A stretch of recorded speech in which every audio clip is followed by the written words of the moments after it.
Ambiance Africa. Ambiance Africa. Avec Aïssa Cham. Allons-y en direct sur le plateau d'Africa Radio pour accueillir notre invitée. Pascaline Komokwe est executive coach formée par HEC Paris.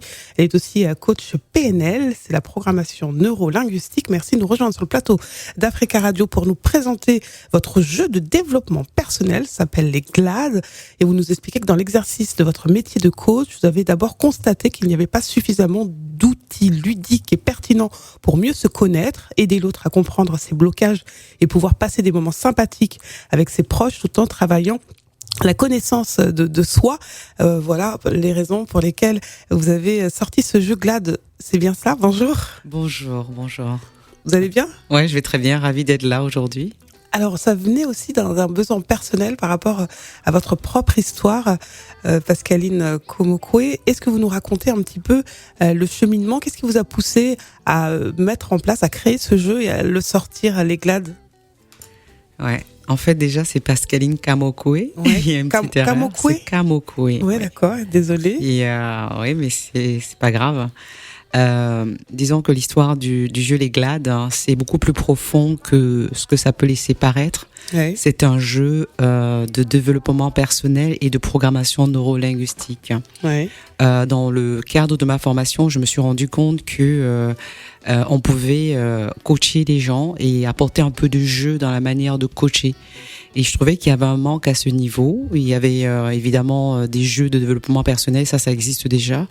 Et je me disais quelle aurait été la meilleure façon de vulgariser un peu le coaching et permettre aux personnes qui ne veulent pas forcément tout de suite avoir accès à un coach à commencer à faire un travail sur soi. Ouais.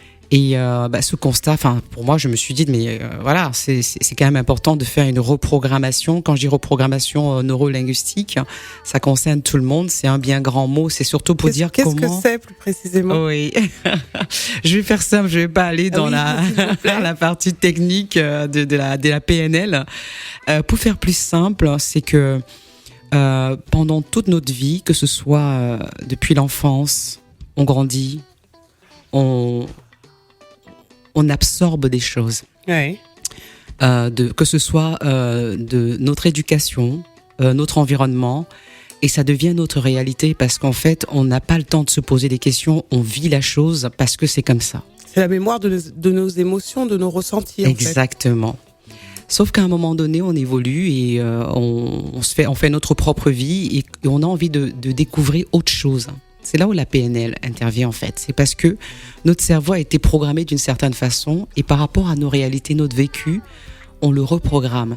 On décide comment est-ce qu'on veut le reprogrammer. Par exemple, si on a l'habitude de se voir en victime, Ouais. on peut décider qu'on va reset notre manière de faire, reprogrammer notre manière de fonctionner. Et au lieu de voir notre personnalité ou nous observer comme quelqu'un de négatif, faire le choix de remplacer toutes nos pensées négatives par les pensées positives. Pour faire simple, c'est un peu ça. C'est comme quelqu'un qui se dit tout le temps, j'ai pas de chance, c'est toujours à moi que ça arrive. Ouais. Ah ben écoute, ça c'est tout moi ça. Ouais. Et dans la PNL, on va lui apprendre à dire, et si finalement il y avait autre chose que c'est tout moi? S'il y avait autre chose qu'il y a que à moi que ça arrive? Si finalement on prenait la responsabilité des choses qu'on vit, la responsabilité de qui on arrivera plus facilement à avancer et à remplacer ces pensées, ces paroles négatives par des paroles beaucoup plus positives et constructives. C'est un peu ça la PNL. Et est-ce que c'est un long chemin? Ça dépend des personnes, je suppose. Oui. Ouais. Est-ce que c'est un long chemin pour arriver à s'estimer, à s'aimer? Ah ouais, si on parle de l'estime de soi ou l'amour de soi, ça c'est autre chose. Ce que j'ai envie de dire, c'est que rien n'est figé. Oui. Rien n'est figé parce que les choses bougent, la vie bouge, notre environnement bouge. Aujourd'hui, on peut avoir confiance et demain avoir moins confiance. Aujourd'hui, on peut être sûr de soi ou s'aimer et s'aimer moins demain.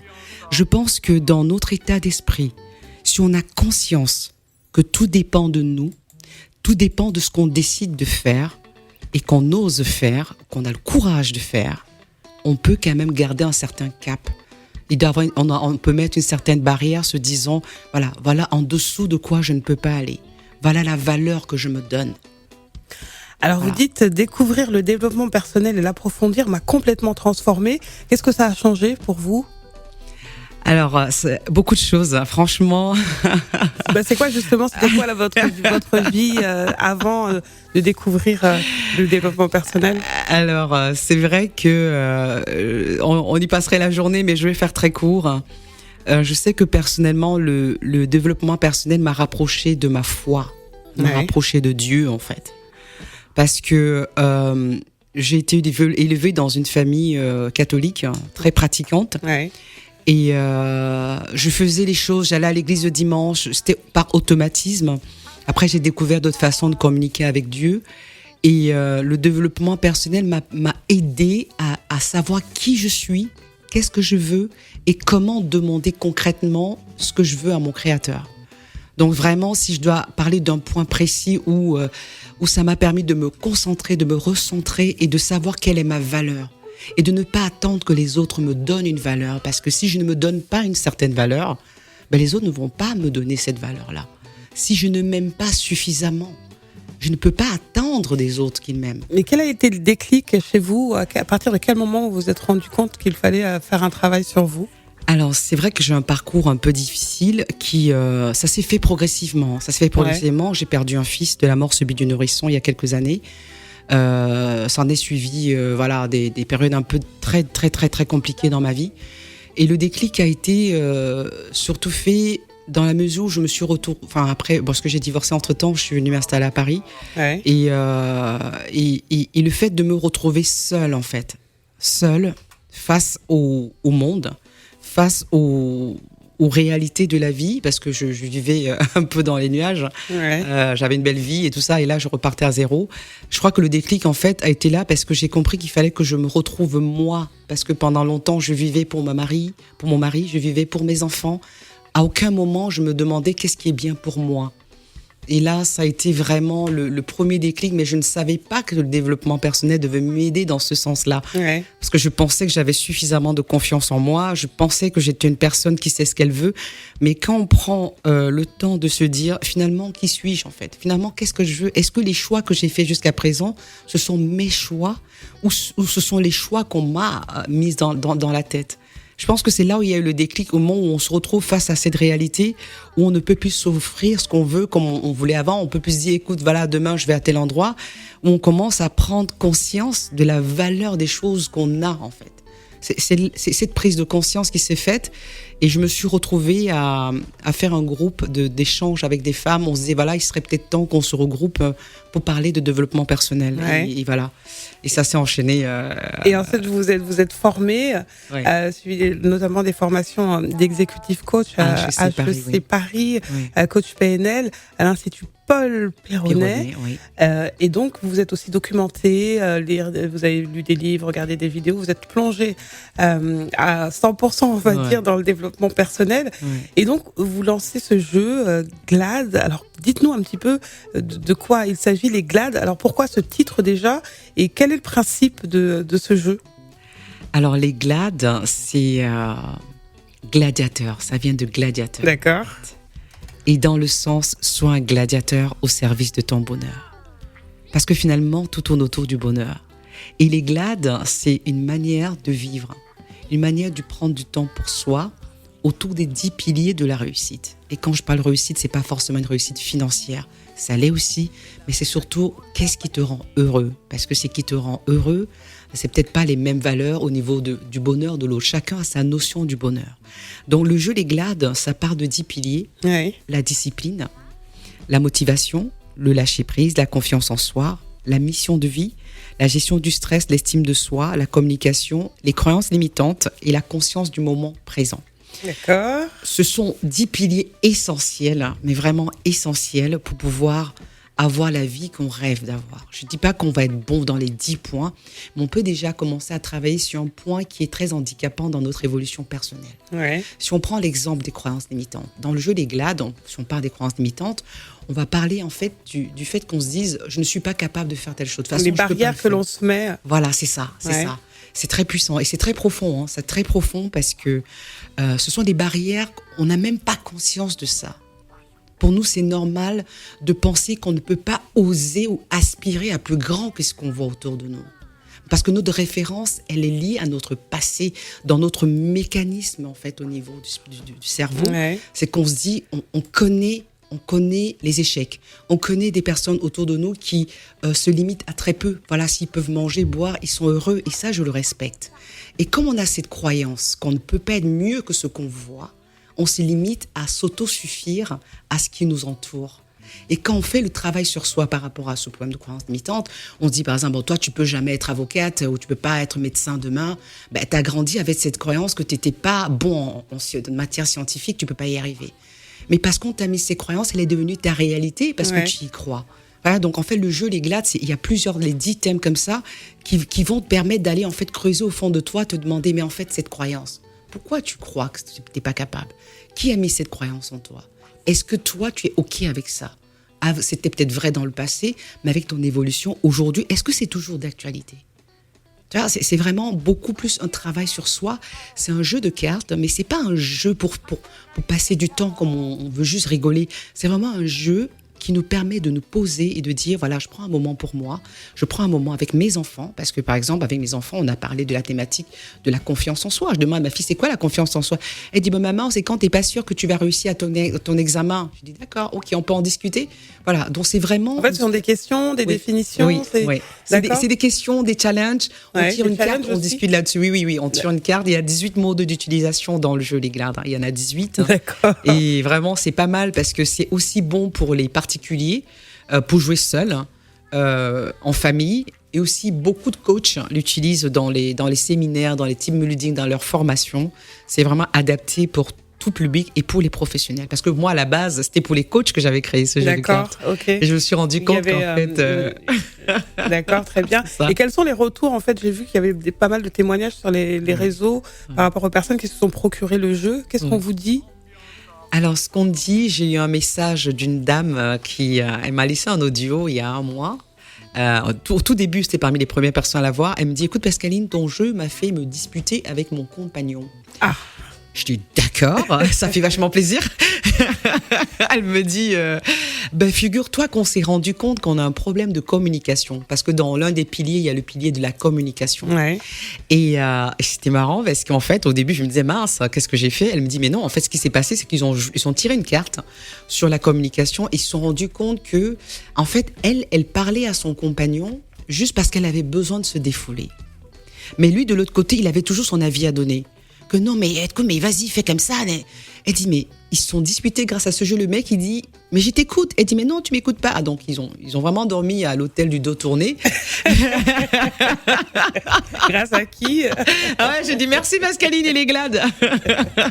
Et elle m'a dit que c'est la première fois, depuis plus de 10 ans qu'on est ensemble, qu'on a une discussion sérieuse. Donc, le lendemain, ils ont rejoué. Hein. Ouais. Et ils se sont rendus compte que, en fait, le problème de communication, ils n'avaient pas le même curseur. Pour lui, si tu viens vers moi pour me dire, écoute, voilà, mon patron, il me saoule, il me demande de faire ça, de faire ci. Pour lui, c'est parce elle s'attend à ce qu'il donne son avis. Mais pour elle dit non, j'avais juste besoin que tu m'écoutes. Et lui, il dit, mais si je te donne pas mon avis, ça veut dire que je t'écoute pas. Là, on parle pas de communication. Donc là, ça leur a permis de savoir, voilà, parfois quand je viens de parler, c'est juste... Voilà, exactement. Et c'est ça. Donc du coup, ce qui est important de rappeler aux auditeurs, vous m'y faites penser, c'est que c'est un jeu de développement personnel, mais aussi pour essayer d'améliorer le rapport aux autres, le rapport de couple notamment, parce que ce sont des problématiques qui reviennent souvent. Oui, très souvent. Et les enfants aussi. La communication avec les enfants. La communication avec les enfants et les croyances limitantes. Parce que, je pense qu'il y a beaucoup de choses qu'on n'a pas conscience de l'impact sur nos enfants. Moi, je suis maman j'ai 3 filles. Hein. Ouais. Et je me rends compte que parfois, communiquer avec un jeu permet d'aborder des sujets profonds. Absolument. Sur la confiance en soi, sur l'estime de soi. Ouais. Voilà, donc par exemple, quand je vois ma fille qui me dit « Mais maman, t'es meilleure que moi », je dis « Mais c'est quoi avec quoi sur quoi tu te bases ?» Et là, on a un sujet de conversation. Elle va me donner ses réponses. Oui, bon, elle est bonne en telle matière et tout ça. Je dis « Et toi, qu'est-ce que tu penses que tu fais bien sans trop d'efforts ?» Et là, on ouvre des champs, mais d'énormes, des autoroutes de communication pour aider l'enfant à gagner confiance. Ouais. Pareil pour les adultes, hein, c'est vraiment pour tout le monde. Mais là, on n'est pas là pour... avec ce jeu, c'est pas juste le fun. C'est vraiment avec l'objectif de croissance personnelle à tous les niveaux. Enfants, amis, On peut collègues. jouer tout seul aussi? Oui, il y a beaucoup de tirages solo. Hein. Ouais. Il y a le tirage divinatoire, il y a le tirage auto-coaching. Et justement, c'est dire, par exemple, aujourd'hui, je prends un exemple de mot d'utilisation, c'est que voilà, j'aimerais travailler sur tel projet. Donc, on ferme les cartes, c'est expliqué dans le jeu, on tire une carte. Et la carte que vous tirez a forcément une relation avec ce qui vous tilupine depuis le matin, enfin, dès votre réveil. Vous prenez le temps de regarder la carte, vous vous dites, mais en fait, pourquoi cette carte, elle me parle? Mais qu'est-ce qu'elle me dit, en fait? Et si vous prenez ce temps, vous allez vous rendre compte que... La réponse est là. La réponse est là. En tout cas. Oui, non, mais ça, c'est impressionnant. J'ai eu énormément de retours. J'ai dit, il n'y a pas de magie dans cette carte, mais j'ai énormément de retours. Mais parce que tu ne te rends pas compte du cadeau que tu nous fais. Parce qu'en fait, on se rend compte qu'on travaille sur soi, on s'oblige à prendre du temps pour soi en se disant, allez, on va tirer une carte, on va jouer avec cette carte. Puisqu'il y a 18 mots d'utilisation et plusieurs en solo et en groupe, on décide que voilà, je vais travailler sur moi, sur tel point. Et on se rend compte que c'est puissant, quoi. Je vais vous faire un témoignage. Une dame qui m'a... Elle me dit, écoute Pascaline, je l'ai expérimenté après avec ma fille aînée. Elle me dit, Pascaline, tu sais, j'ai eu un truc avec mon fils, un truc incroyable. Il avait un examen. La veille, il était complètement stressé, mais il n'arrivait pas à dormir. Il avait une évaluation le lendemain. Et elle se dit, écoute, je vais le faire tirer une carte, les glades. Donc elle lui dit, écoute, tiens, tire une carte. Parce que dans un des gens, on tire la carte. Il tire la carte et la carte tombe sur quoi? La gestion du stress. C'était la gestion du stress. Et elle lui dit... alors, et puis ils ont fait quelques exercices du jeu, parce que dans le jeu, il y a plusieurs exercices à mettre en pratique directement. Ils font l'exercice et puis elle lui dit, vas-y, ça va aller. Et son fils, pendant tout le trajet, il regarde les exercices qu'elle lui a fait faire qui sont dans le jeu. Il revient, il dit, maman, mais c'est de la magie ton truc. Il dit, mais je suis partie, j'étais sûre de moi, je me disais, quoi qu'il arrive, je peux pas donner plus que ce que j'ai.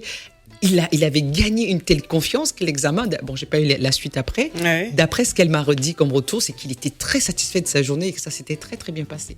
Et je l'ai expérimenté après avec ma fille et j'étais vraiment vraiment bluffée, quoi. Comment on fait pour se le procurer, ce jeu?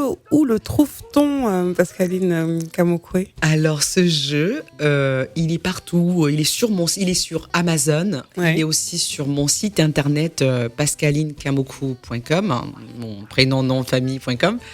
Et aussi, on a un partenaire Africom qui livre en Afrique. Africom.net, qui, pour ceux qui sont en Afrique et qui veulent acheter le jeu, ils peuvent passer par la plateforme Africom.net. Et le jeu est livré en Afrique. Et moi, je livre aussi via mon site internet partout dans le monde. Comment vous avez envie de conclure? Qu'est-ce que vous avez envie de dire pour terminer aux auditeurs qui nous écoutent ce matin? Alors, tous ceux qui m'écoutent en ce moment, peut-être que vous ne me connaissez pas ou c'est pas important. J'ai juste envie de vous dire une chose, c'est que nous ne sommes pas le résultat de notre passé. On peut avoir eu, ou on peut encore en ce moment en train de traverser des moments très compliqués. Je vous assure, si vous faites un peu de recherche, vous saurez que mon histoire n'a pas toujours été rose. C'est de se dire qu'on a toujours le pouvoir d'appuyer sur le bouton Reset, reprogrammation, pour révéler en fait la meilleure partie de nous. Croyez en vos rêves, je vous assure, tout est possible. Tout est possible si on fait le choix d'avancer et oser être soi. Vous êtes partout sur les réseaux, je suppose? Partout, je suis sur Instagram, Facebook, YouTube... Je suis très présente sur les réseaux sociaux, ouais, c'est vrai. Sur mon nom, Pascaline Kamokwe. N'hésitez surtout pas sur l'internet pour en savoir un peu plus. N'hésitez pas à vous procurer ce jeu, premier jeu inspiré par la PNL, donc jeu de développement personnel, les glades de Pascaline Kamokwe. Merci beaucoup d'être venu nous le présenter ce matin sur l'antenne d'Africa Radio. On vous dit à bientôt. Bientôt, merci, au revoir. Ambiance Africa. Ambiance Africa. Avec Aïssa Cham.